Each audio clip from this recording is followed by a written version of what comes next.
Perceptions of a Shore, a collection of Paul Signac's works by Kara Manning, Karen Miller, Kirsten O'Brien, and Elizabeth Shans. These works belong together because they all show a seascape.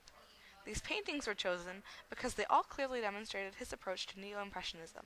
All three consistently used some form of pointillism. Each helped to display Signac's ability to have multiple perceptions of a single type of setting, a shore or a scene near the ocean. Evening Calm, Gacarno, Opus, was painted in 1891.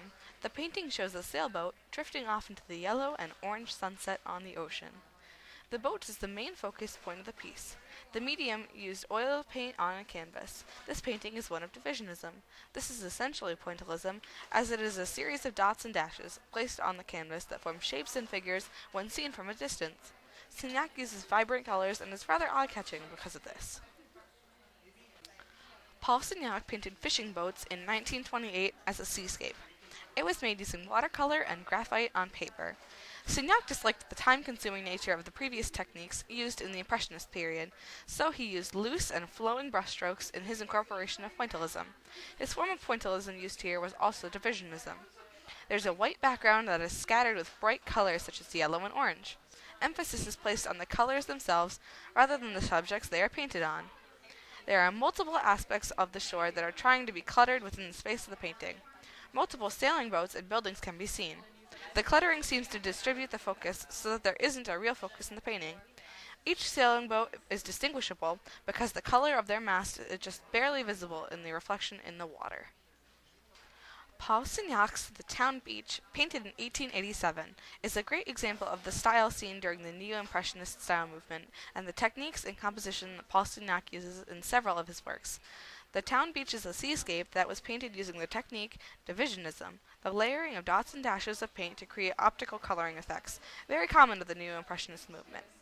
The painting is very orderly and is not as spontaneous as some of the paintings that would be seen in the Impressionist movement.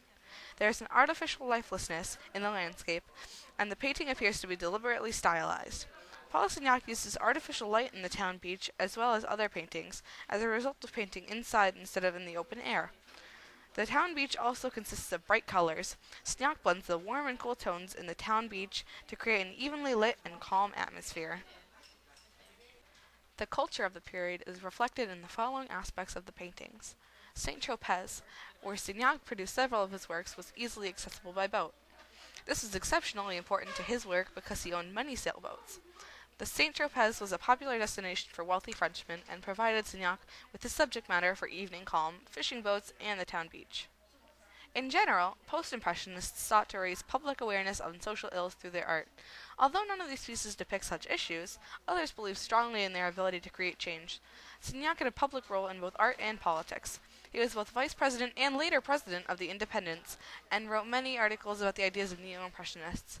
He also published 2 books on the interpretation of Eugene Delacroix and Johann Jonquind. He cited them as predecessors of Neo-Impressionism. Technique. This includes his pointillism technique and loose brush strokes. Optic mixing is clearly not intended in the water and land, because divisionism is when dots and dashes are used, but are not meant to blend. The evening calm and fishing boats similarly portray sailboats. However, the evening calm sailboat created with an overall sense of calm and subtle fading. The fishing boats creates an urgent, almost chaotic setting because of how broad the brushstrokes are. The sailboats in these 2 paintings are tilted to indicate that they are being tossed by the wind. In the town beach, the building is unfazed by any sort of external factor. The town beach also has a lot of apparent empty space. All of the focus is on the physical setting of the land and the building. This focuses the audience to look closer at it and appreciate the accuracy that the pointillism required, and how much it really contributes to the overall image. The fishing boats uses such broad brushstrokes that the pointillism is not as much emphasized as in the evening calm in the town beach.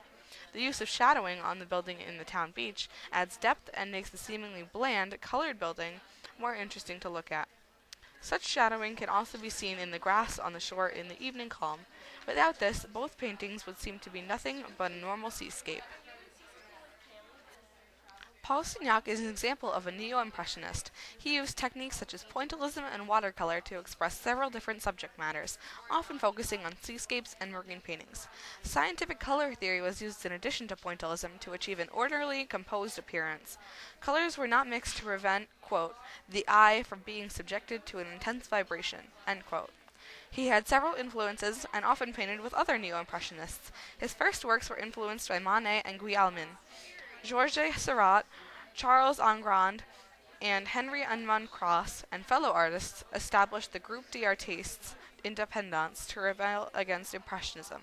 He met other artists including Camille Pissarro, Van Gogh, Henri Matisse, Louis Vuitton, and Pierre-Albert Marquet, who have occasionally visited him in his Saint-Tropez beach house. Later in his life, he founded the Société d'Artistes Indépendants, which helped encourage progressive art until World War I. His frequent traveling to Holland, Venice, Istanbul, and London also influenced the subjects of his artwork. Lastly, he had a passion for sailing, which greatly contributed to his use of the ocean and marinas in his artworks. His art was influenced by his surroundings and other artists throughout his career.